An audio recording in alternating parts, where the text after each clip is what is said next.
Hello there and welcome to this vlog of April 2022, and I'm in a particularly good mood today because it really feels like spring.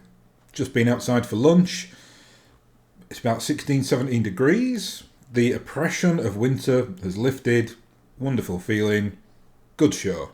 So I've come home, it's like early afternoon, decided I'd do my vlog for tomorrow and get that recorded. And I was thinking about several topics that I could do today, and because the weather has become slightly nicer, I thought heat would be a good topic, and it's something that I have been considering doing a recording on for some time now. Before I get into this, I really want to just kind of lay some parameters on what I'd like to discuss today, because heat in BattleTech Tabletop Classic, I'm referring to here. Obviously, there's heat across the entire spectrum of games that you can play, like Alpha Strike, but what I'm going to talk about today is specific to Classic. But heat is really the currency that you use on a tabletop. I suppose you have that and ammo, that's kind of the other one as well, but I think heat more so because every action that you do generates heat, whereas ammo is obviously tied to certain guns, so if you don't know how to manage heat, you're in a lot of trouble on the battlefield because it's really quite an important, tactical thing. Now, I was kind of thinking about different ways to do this video, and what I really didn't want to do was kind of do it on either extreme of kind of the theories on heat. So the first, on this end of the spectrum, is very much like a mathematical equation. So you could probably find a bell curve for heat management, and it will probably tell you where to optimize your mech, what kind of ranges to get into. And if you are good enough at math, you'll be able to kind of sit down and work all that out. I am not good enough at math to do anything like that. I'm sure that I could be taught it or I could learn it if I really wanted to, but I don't. So that's not what I'm going to be talking about today, because quite frankly, I'm not qualified to talk about it because I don't really know that much about the kind of math theory behind the heat management. But again, I'm sure it exists, and I'm sure that somewhere out there there's quite a lot of literature on this subject as, how to optimize a mech.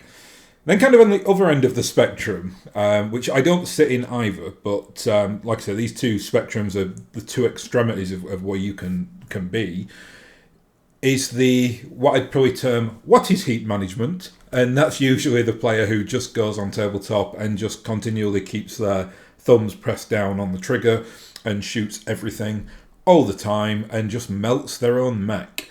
And playing in that way, or coming across someone who plays that way, is very, very fun. Not least of all because it's quite easy to play people like that, because they generally get wiped off the kind of battlefield quite easily. Not always. I mean, if you get lucky hits with that, you're going to generate a lot of damage, but I think generally speaking, if your kind of bell curve leans towards the I just run hot all the time, tactically you give yourself a major disadvantage. So I think for me, I'd kind of look at it like I sit about 75% towards the kind of math side, if you want to kind of use it as a percentage. Again, math is the wrong word for me, because I do not sit down and kind of crank statistics and work out exact heat management ratios. So what I kind of need to explain in this video is why don't I do that? If I consider myself quite a heat sensible and sensitive player, that I don't just kind of go in all guns blazing. And I usually try to run my mechs relatively cool, or at least sensibly, or only as a last line will I ever kind of really overheat the mech, and that's when I kind of know they're going to get destroyed. But up until that point, I really do try to keep the heat to a minimum. And what I'm going to try and explain is how to do that instinctively, and to kind of set the tone for this, I kind of need to speak a little bit about my work history, because when I was a lad, as we say in Yorkshire, and I'm not that old. I mean, I'm only 39, not 40 just yet. No, nearly. When I was a boy, say boy, like a teenager going into my early 20s, my first job was actually working in a bookmaker's. Now, some of you will know what that is. Some of you won't, because it depends on the country that you are in. In some countries, they're like on every street corner, like in the UK, and in some countries, it's pretty much illegal. And a bookmaker's is basically just like a gambling house where you can go in and place a bet on a sporting event or something that you can bet on, which is pretty much anything in the UK. We are a nation of gamblers over here. And in that kind of environment, working in a bookmaker's, I occasionally worked on race courses. I worked in like a call centre as well, taking bets. It was like my first job when I was like, 18 years old. I learned a hell of a lot about gambling. Still to this day, I know an absolute shedload, far more than I ever wanted to know about gambling. It taught me enough to know not to really do it. I do bet occasionally. I usually bet quite big, but very rarely. So I'll put like several hundred on a thing, and then I won't have a bet for like 8 months. That's really the only way you can win against the bookie. So that's what I do. But again, I'm not, I'll see like an opportunity and kind of go for it. I'm not adverse to doing that. And I occasionally, end up through client meetings, because that's what you do in the UK. I'll end up at like a race course and you kind of bet through a card. And let's just say I do all right. Like, I'm never going to be able to make it my profession or anything, nor would I want to. But I kind of have an instinct for it because I've been in and around that area quite a bit.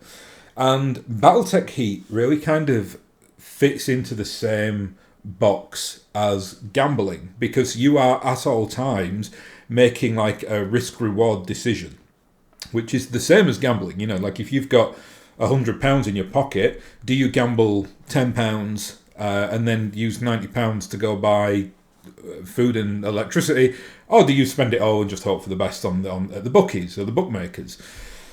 And that's kind of like the equation that you've, or the kind of this, the spectrum there that we were talking about previously, just with the kind of either heat crazy or heat conservative, heat mathematical system.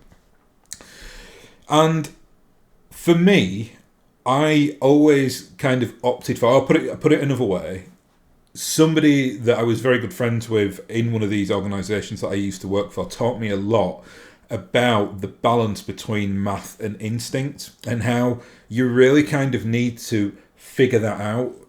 And I'm not, this isn't like life lessons with, Mr. Dusk Haunters, right? But I do think that is a really kind of useful skill to know in your own life as well. Like some people are way too conservative, don't take risks, and then some people are just crazy and take risks all the time. I always kind of I always ebb towards the like slightly risky but not crazy risky, because I think life is worth a few risks. And I kind of manage heat in that way as well. And I'd say it's pretty successful for me on tabletop. Again, that is completely anecdotal, and it's very much tied into how I play BattleTech, which tends to be quite tactical. I tend to run like lighter, that's wrong. I do like heavy mechs. I love heavy and medium mechs, but I'll play mechs that can move. So like, for instance, I love like the Lancelot. The Lancelot is such a great mech. I've talked many times about my love for the catapult, because it's jump capable and it can really kind of outfox your opponent. And when I kind of look at the kind of my go-to list for what mechs I am going to run, they all tend to either be jump capable or quick. Not always, there are some exceptions. The mech that I'm going to talk about, my lovely assistant today, Mr. Crockett, actually falls into the kind of the variant of a mech that I wouldn't usually use, but he's going to be a good example when we get into an anecdotal example later on.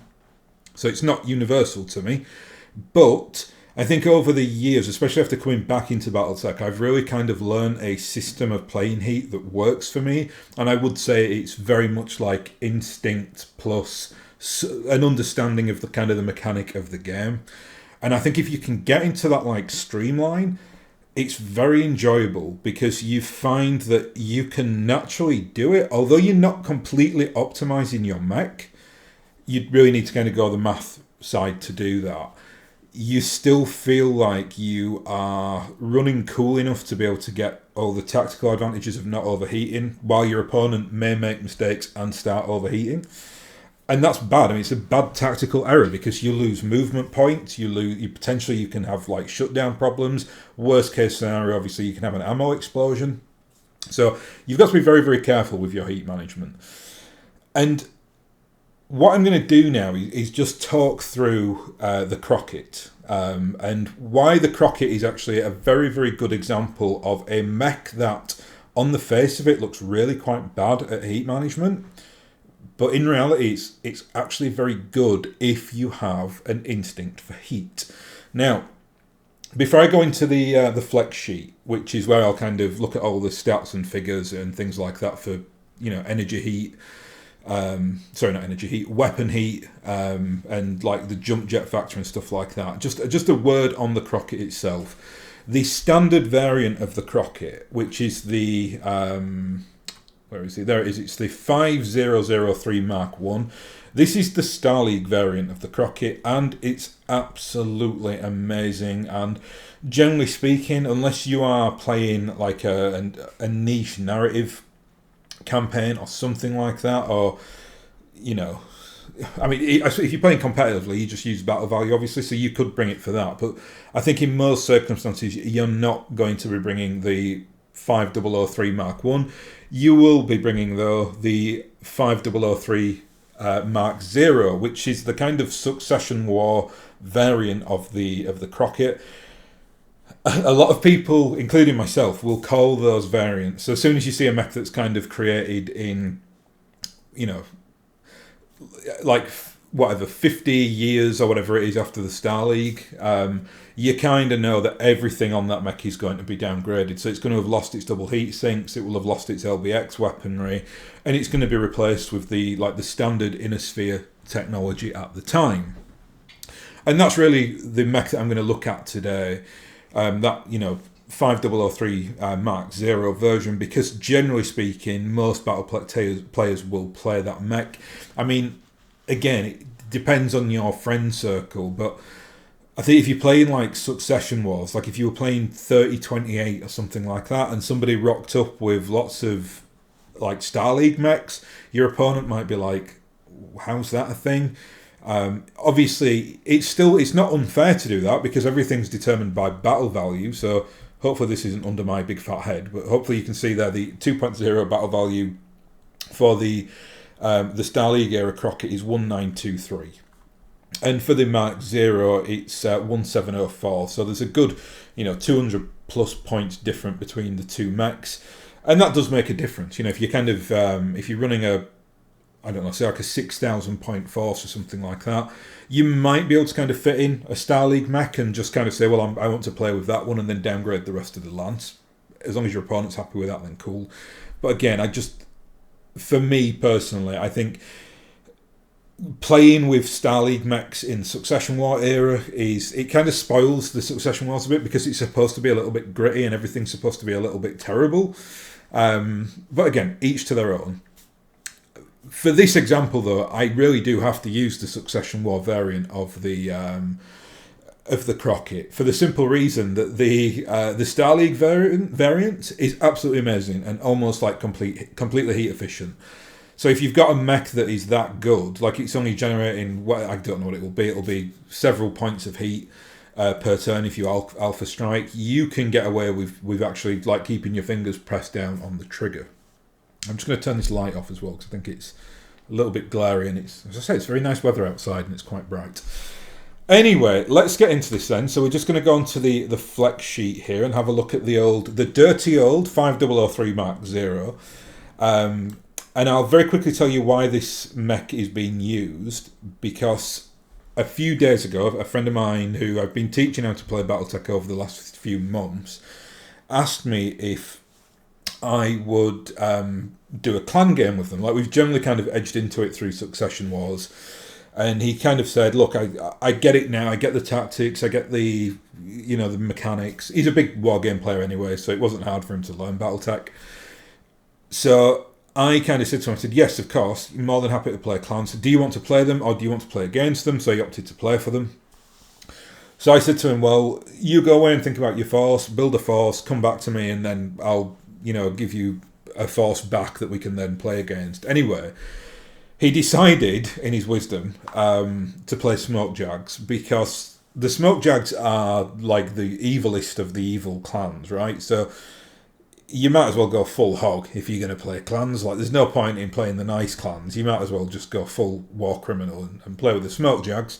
And that's what he did. And his big thing was that he really wanted to play over Timberwolf, which is completely understandable because the Timberwolves are the poster children for BattleTech, especially the clan invasion. And I kind of gave him the preempt of this. The Timberwolf is a really, really difficult mech to play with. Very difficult. Really, really difficult mech to manage on the heat management. It's a complicated mech as well. It's got its weapon systems at like all ranges. So you've really... even I struggle with the Timberwolf, and I've played quite a lot of BattleTech, but you really, I think, need to understand, like, how to get into optimum range and not cook before you get into that optimum range. Probably just, like, use your LRM-20, dual LRM-20s to kind of, to strike within the first few turns if you can do that, and then you kind of swap over to your more core weaponry. Like the lasers on the centre torso, and it's obviously got the the lasers on the arms as well, and the machine guns and things like that.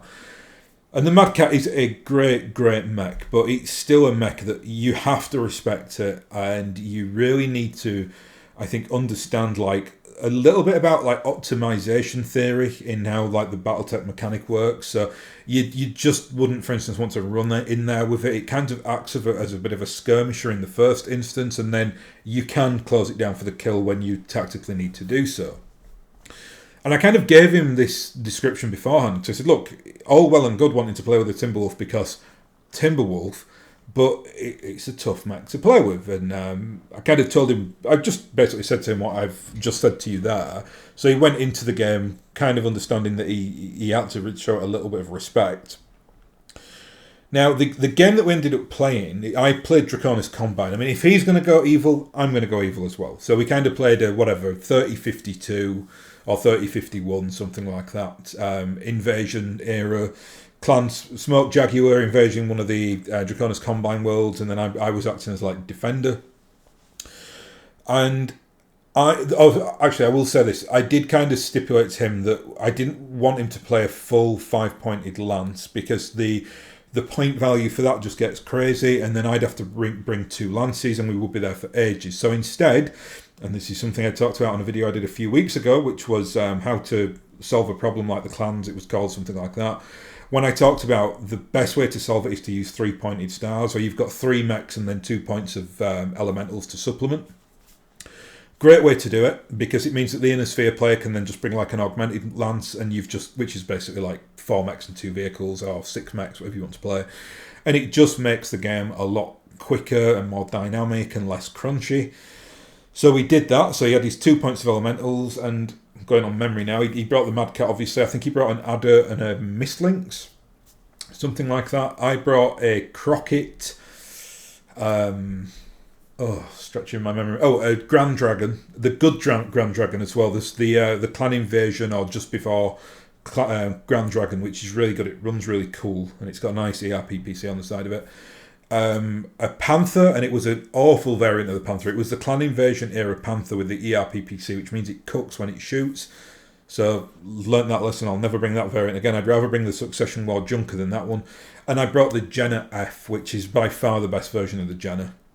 And then I brought 2 Rommel tanks and an LRM carrier. Now, it's really important to note that I play like house rules for vehicles.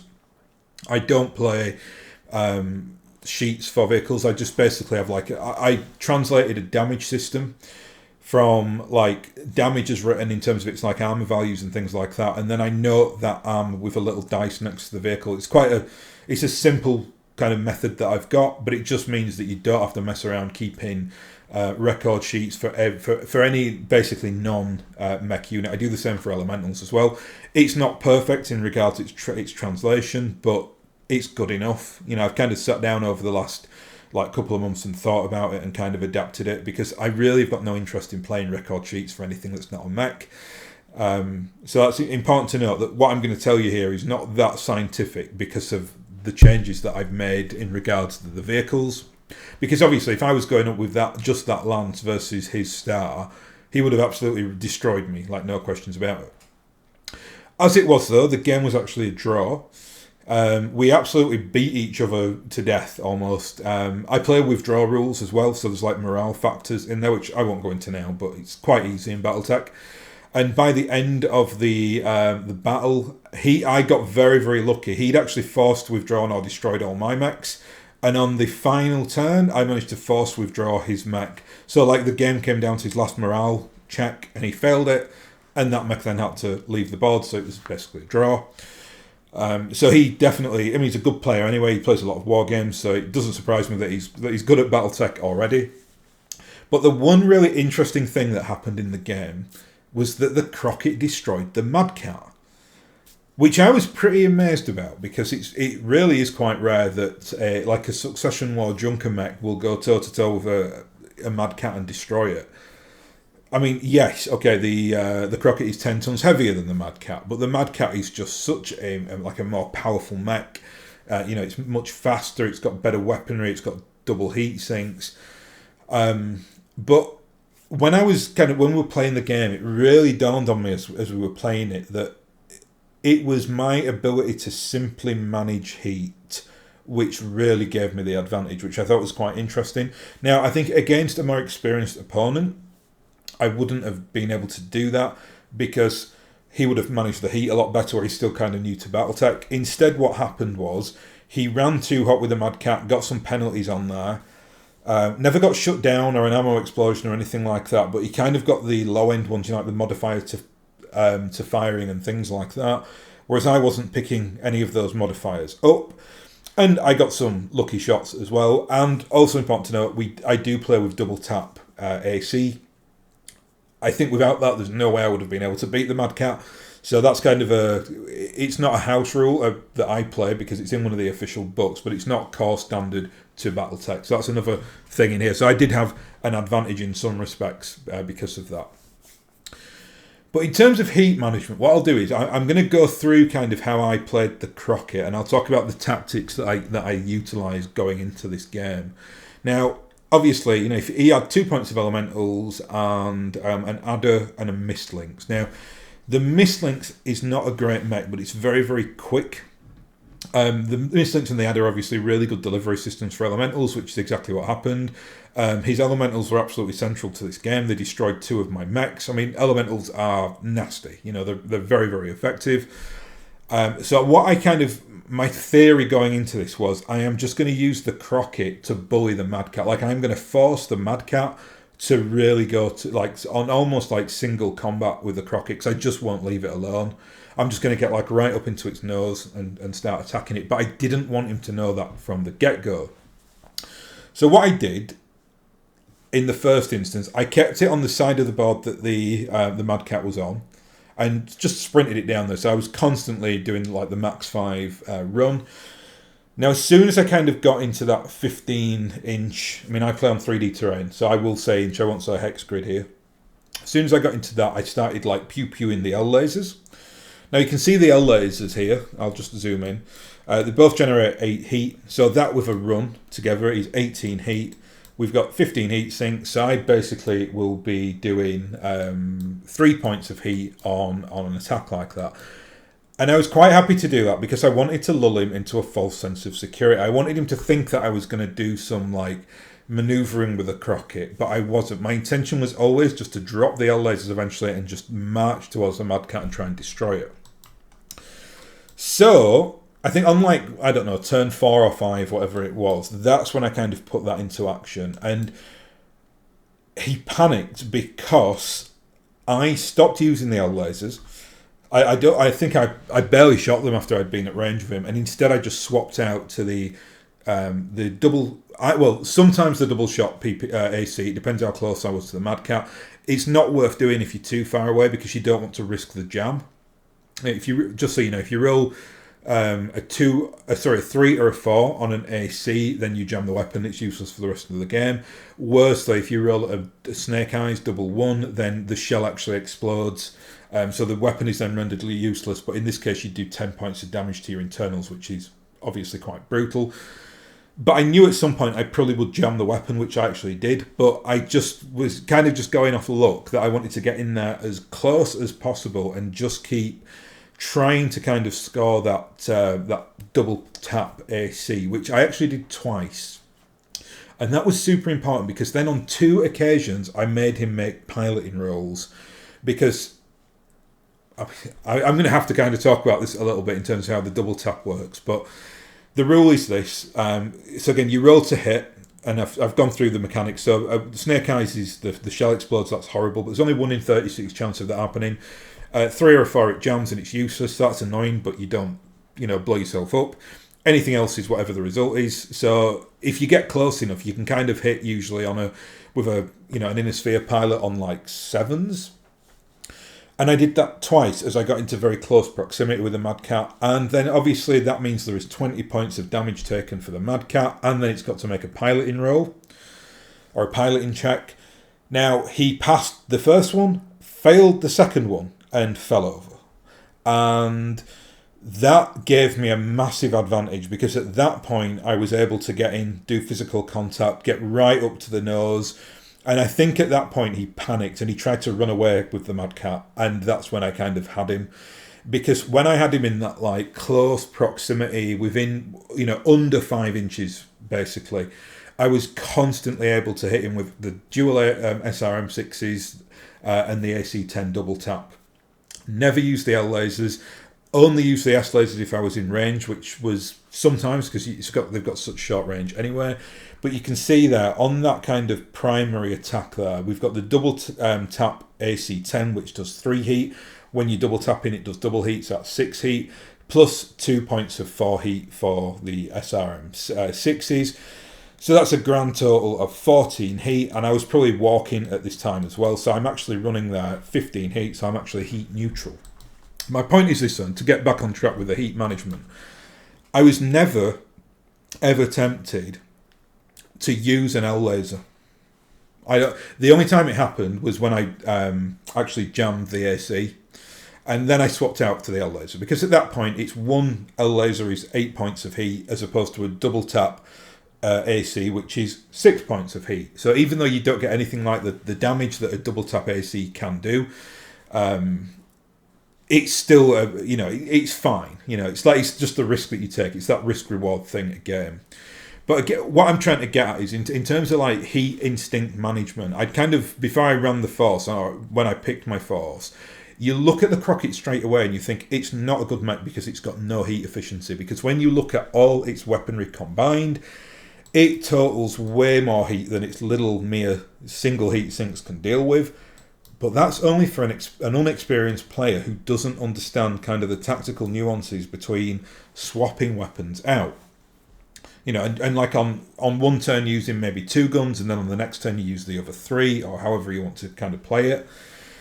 Now, by the end of like this confrontation, I'd been well and truly smashed up. I mean, I got put into withdrawal, which the rules for kind of being broken that I play are kind of, they're about 90% standard for what's in the book, and I play a little bit of a house rule in there as well, or a homebrew.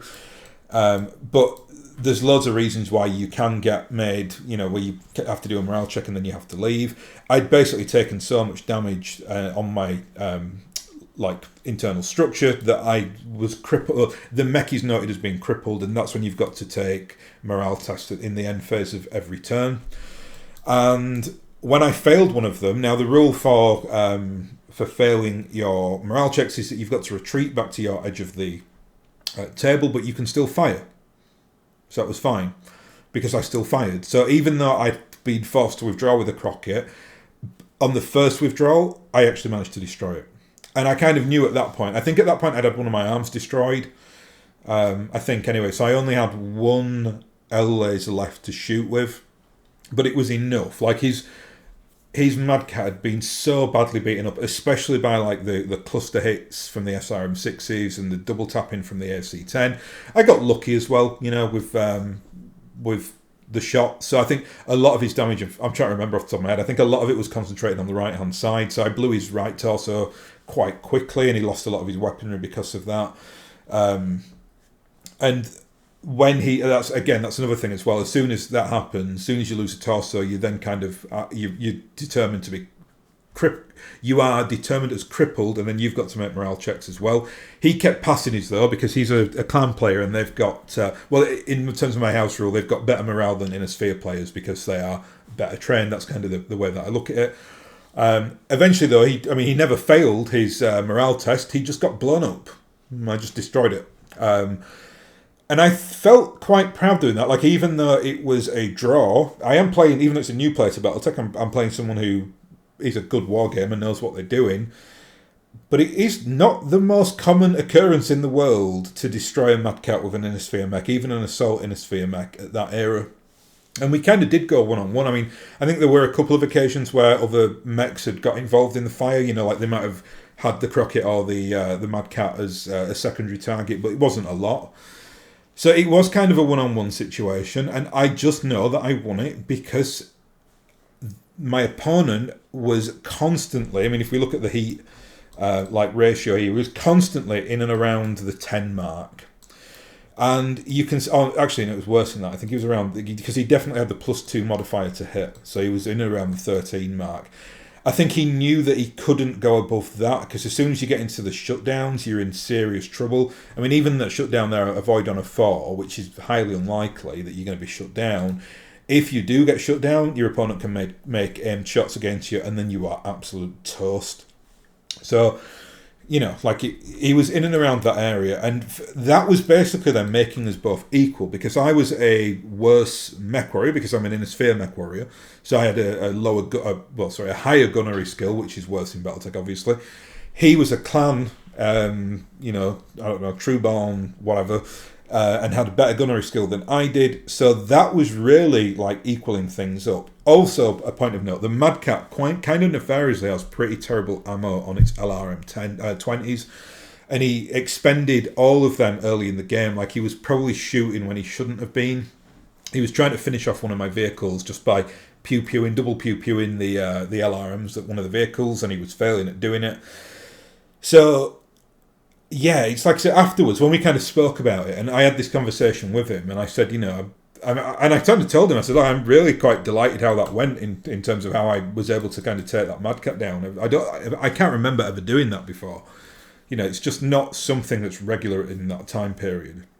And we talked about the heat management, and he specifically said that he panicked several times, not literally. He wasn't like, gasping for breath at the table, but he panicked in regards, did he drop weaponry to stop the heat? Did he try to run away to kind of organise himself so he could try and, as a faster mech, so he could turn back around and try to get tactical advantage? And he said when he got knocked over, he just kind of lost his ability to kind of do anything other than just stand there and pew-pew because he knew he had the better mech when it came to weaponry and armour and things like that. But his heat management wasn't good. He didn't have a plan going in. And, when we talked about it afterwards, he said, that's what I take away from this game, that I need to kind of examine the mech before I get into it, because the Mad Cat's weapons are just so all over the place. I mean, in a good way. Like, they've got weapons that can hit at so many different ranges and do all kinds of different damage, and some of them are very hot. So, like I said, it's a very interesting topic, and it's not as dry as you think. Heat management, you can think, oh, wow, what a boring topic. Actually, I think it's a really, really interesting topic within BattleTech. So the next time you play, maybe have a think about that when you bring a force to the table, especially if you've got a Junker Succession Wars mech and you've got single heat sinks. Just have a little look and have a plan, like I did with a Crockett. Like, I knew I was going to go L lasers at first, and then I swapped over to a different weapon set entirely. And I kind of lulled him into a false sense of security, because I think he assumed I was going to be playing the Crockett more conservatively, when actually I just went right in for the kill, in full knowledge that if he kind of turned his adder and a point of elementals onto it, they would have absolutely wrecked it, along with the Mad Cat firing at it. So there you go. You pay your money, you take your chance, as they say. And I think with heat management, if you have that in mind, that again, have a plan, adapt where you need to on the battlefield, but always just have it in your mind that instinct is sometimes a very, very powerful thing. It's also as well, one other thing, and then I'll finish the video, it keeps your opponent on their toes. Because if they don't know what you're going to do, if you sometimes do overheat a little bit, but then on the next turn you drop down, they're thinking, oh, what's going on here? I don't know how to play this, you know. And a lot of like gamblers and people who play chess and things like that will say, you know, a degree of unpredictability always gives you a little bit of a variable that you can use to your advantage. Anyway, I'm going to leave that video here, so hope you enjoyed that. It wasn't too boring. Thank you to my assistant, the lovely Mr. Crockett, who is a wonderful mech and should definitely be looked at if you play BattleTech and you've never played a Crockett. I think it's a superb mech. Anyway, thank you very much for watching, and I'll hopefully catch you again next time.